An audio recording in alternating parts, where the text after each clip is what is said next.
युधिष्ठिर को भेंट में मिली वस्तुओं का दुर्योधन द्वारा वर्णन।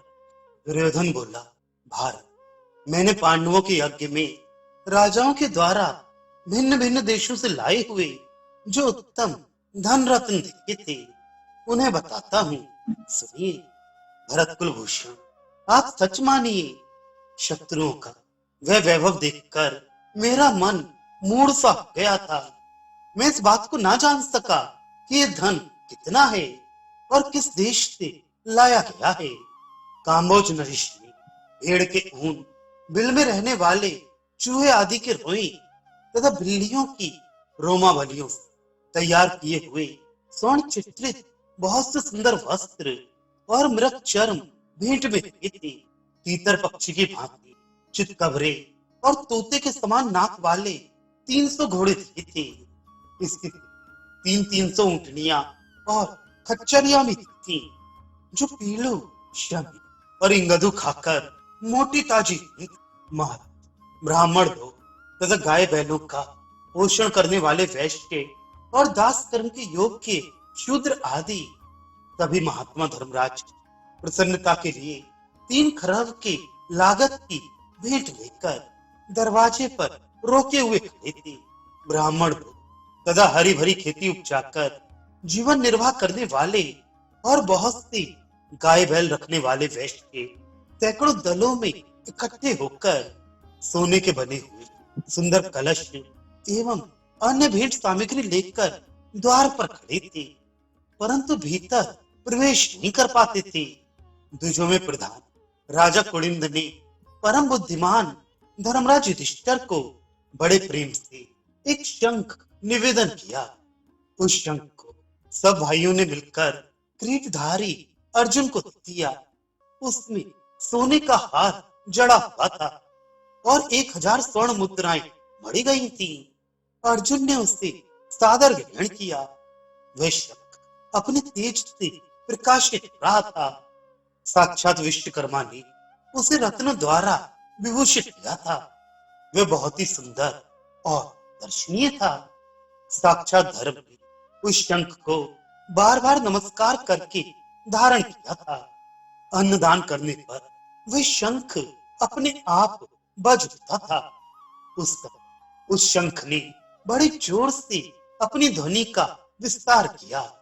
उसके गंभीर नाक से समस्त भूमिपाल तेजोहीन होकर पृथ्वी पर गिर पड़े। केवल धृष्टद्युम्न, 5 पांडव, सात्यकी तथा 8 में श्री कृष्ण धैर्य पूर्वक खड़े रहे। ये सब किसी एक दूसरे का प्रिय करने वाले तथा शौर्य से संपन्न हैं। इन्होंने मुझको तथा दूसरे भूमिपालों को मूर्छित हुआ देख जोर जोर से हंसना आरंभ किया। उस समय अर्जुन भी अत्यंत प्रसन्न होकर एक श्रेष्ठ ब्राह्मण को 500 हृष्टपुष्ट बैल दिए। वे बैल गाड़ी का बोझ ढोने में समर्थ थे और उनके सींगों में सोना भरा गया था। राजा सुमुख ने अजातशत्रु युधिष्ठिर के पास भेंट की प्रमुख वस्तुएं भेजी थी। कुलिंद ने भांति भांति के वस्त्र और स्वर्ण दिए थे। काश्मीर नरेश ने मीठ तथा रसीले शुद्ध अंगूरों के गुच्छे भेंट किए थे। साथ सब प्रकार की उपहार सामग्री लेकर उन्होंने पांडु नंदन युधिष्ठिर की सेवा में उपस्थित की थी। कितने ही यवन, मन के समान वेगशाली पर्वतीय घोड़े, बहुमूल्य आसन, नूतन, सूक्ष्म, विचित्र दर्शनीय और कीमती कंबल, भांति भांति के रत्न तथा अन्य वस्तुएं लेकर राजद्वार पर खड़े थे, फिर भी अंदर नहीं जाने पाते थे।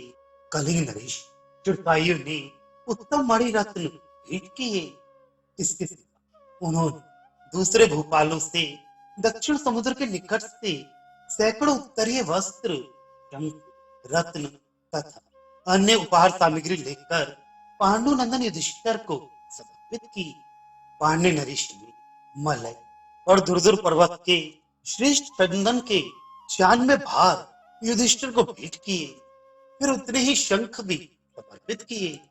चोल और केरल देश के नरेशों ने असंख्य चंदन, अगरू तथा मोती, वैदूर्य तथा चित्रक नामक रत्न धर्मराज युधिष्ठिर को अर्पित थे। राजा अश्मक ने बछड़ों सहित 10,000 दुधारू गौएं भेंट की, जिनके सींगों में सोना मड़ा हुआ था और गले में सोने के आभूषण पहनाए गए थे। उनके तन घड़ों के समान दिखाई देते थे। सिंधु नरेश ने स्वर्ण मालाओं से अलंकृत 25,000 सिंधु देशीय घोड़े उपहार में दिए थे। सौवीर राज ने हाथी जुते हुए रथ प्रदान किए, जो 300 से कम ना रहे होंगे। उन रथों को स्वर्ण, मणि तथा रत्नों से सजाया गया था। वे दोपहर के सूर्य की भांति जगमगा रहे थे। उनसे जो प्रभा फैल रही थी, उसकी कहीं भी उपमा न थी। इन रथों के सिवा उन्होंने अन्य सब प्रकार की भी उपहार सामग्री युधिष्ठिर को भेंट की थी। नरश्रेष्ठ भरत नंदन अंबती नरेश नाना प्रकार के सहस्त्रों रत्न, हार, श्रेष्ठ अंगद, भांति भांति के अन्य आभूषण, 10,000 दासियों तथा अन्य उपहार सामग्री साथ लेकर राजसभा के द्वार पर खड़े थे और भीतर जाकर युधिष्ठिर का दर्शन पाने के लिए उत्सुक हो रहे थे। दशाण नरेश, चेदी राज तथा पराक्रमी राजा शूरसेन ने सब प्रकार की उपहार सामग्री लाकर युधिष्ठिर को समर्पित की। राजन काशी नरेश ने भी बड़ी प्रसन्नता के साथ 80,000 गौएं, 800 गजराज तथा नाना प्रकार के रत्न भेंट किए। विजयराज कृतचरण तथा कौशल नरेश वृद्धल ने 14,000 उत्तम घोड़े दिए थे। वह आदि नरेश सहित राजा शैव्य तथा मालवों सहित त्रिगर्त राज ने युधिष्ठिर को बहुत से रत्न भेंट किए। उनमें से एक एक भूपाल ने असंख्य हार, श्रेष्ठ मोती तथा भांति भांति के आभूषण समर्पित किए थे। कार्पासिक देश में निवास करने वाली 1,00,000 दासियां उस यज्ञ में सेवा कर रही थी। वे सबके सब श्यामा तथा तन्मयी थी। उन सबके केश बड़े बड़े थे और वे सभी सोने के आभूषणों से भूषित थी। महाराज भरुकच्छ निवास शूद्र शेष ब्राह्मणों के उपभोग में आने योग्य रंकु मृग के चर्म तथा अन्य सब प्रकार की भेंट सामग्री लेकर उपस्थित हुए थे। वे अपने साथ गांधार देश के बहुत से घोड़े भी लाए थे, जो समुद्र तटवर्ती ग्रोध्यान में तथा सिंधु के उस पार रहते हैं। वर्षाधार इंद्र के पैदा किए हुए तथा नदी के जल से उत्पन्न हुए नाना प्रकार के धान्यों द्वारा जीवन निर्वाह करते हैं। वे वैराम, पारद, आधीर तथा कितब जाति के लोग नाना प्रकार के रत्न एवं भांति भांति की भेंट सामग्री, बकरे, भेड़, गाय, स्वर्ण, गधे, ऊंट, फल से तैयार किया हुआ मधु तथा अनेक प्रकार के कंबल लेकर राजद्वार पर रोक दिए जाने के कारण बाहरी खेत और भीतर नहीं जाने पाते थे। राज ज्योतिषपुर के अधिपति तथा मिलेच्छों के स्वामी शूर एवं बलवान महारथी राजा भगदत्त यवनों के साथ पधारे थे। वायु के समान वेग वाले अच्छी जाति के शीघ्रगामी घोड़े तथा सब प्रकार की भेंट सामग्री लेकर राजद्वार पर खड़े थे। अधिक भीड़ के कारण उनका प्रवेश भी रोक दिया गया था।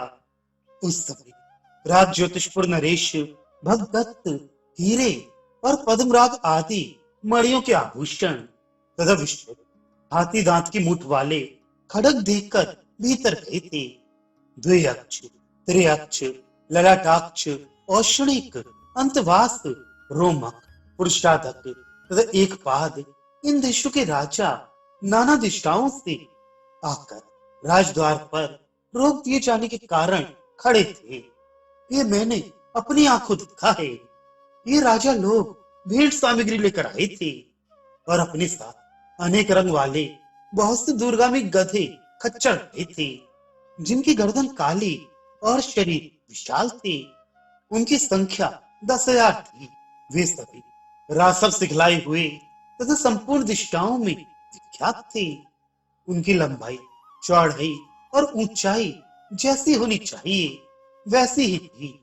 उनका रंग भी अच्छा था। वे समस्त रास्ता वड़च्चू नदी के तट पर उत्पन्न हुई थी।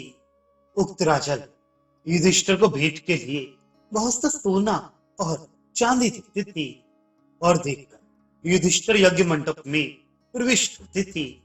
एक बात देशी राजाओं ने इंद्र को अर्थात वीर बहुटी के समान लाल, तोते के समान हरे, मन के समान वेगशाली, इंद्रधनुष के तुल्य बहुरंगे, संध्या काल के बादलों के सदृश लाल और अनेक वर्ण वाले महावेगशाली जंगली घोड़े एवं बहुमूल्य स्वर्ण उन्हें भेंट में दिए। चीन, शक, ओड्र, वनवासी वरवर, वाशिनी, हार, गोण, कृष्ण, हिमालय प्रदेश, नीप और अनूप देशों के नाना रूपधारी राजा वहां भेंट देने के लिए आई थी। किंतु रोक दिए जाने के कारण दरवाजे पर ही खड़े थे। उन्होंने अनेक रूप वाले 10,000 गधे भेंट के लिए वहां प्रस्तुत किए थे, जिनकी गर्दन काली और शरीर विशाल थे, जो 100 कोस तक लगातार चल सकती थी। वे सभी सिखलाए हुए तथा सब दिशाओं में ख्यात थे, जिनकी लंबाई चौड़ाई पूरी थी, जिनका रंग सुंदर और स्पर्श दुखद था। ऐसे वाहक चीन के बने हुए ऊनी हिरण के रोम समूह से बने हुए रेशमी पाट विचित्र गुच्छेदार तथा कमल के तुल्य कोमल सहस्त्र वस्त्र, जिनमें कपास का नाम भी नहीं था, तथा मुलायम वृक्ष, ये सब वस्तुएं भेंट के लिए प्रस्तुत थी। तीखी और लंबी तलवारें, ऋषि, शक्ति, फरसे, अपरांत देश के बने हुए तीखे परशु, भांति भांति के रस और गंध, सहस्त्रों रत्न तथा संपूर्ण भेंट सामग्री लेकर तुषार, कंक, रोमश तथा श्रृंगी देश के लोग राजद्वार पर रोके जाकर खड़े थे। दूर तक जाने वाले बड़े बड़े हाथी, जिनकी संख्या 1 अर्बुद थी, एवं घोड़े, जिनकी संख्या कई सौ अर्बुद थी, और स्वर्ण, जो एक पद्म की लागत का था। इन सब तथा भांति भांति दूसरी उपहार सामग्री को साथ लेकर कितने ही नरेश राजद्वार पर रोके जाकर भेंट देने के लिए खड़े थे। बहुमूल्य आसन, वाहन, रत्न तथा स्वर्ण से जटित हाथी दांत की बनी हुई शैयाएं, विचित्र कवच, भांति भांति के शस्त्र, स्वर्ण भूषित, व्याध चम से आच्छादित और सुशिक्षित घोड़ों से जुटे हुए अनेक प्रकार के रथ, हाथियों पर बिछाने योग्य विचित्र कंबल, विभिन्न प्रकार के रत्न, नाराज, अर्धनाराज तथा अनेक प्रकार के शस्त्र। इन बहुमूल्य वस्तुओं को देखकर पूर्व देश के नरपति गण महात्मा पांडुनंदन युधिष्ठिर के यज्ञ मंडप में प्रवेश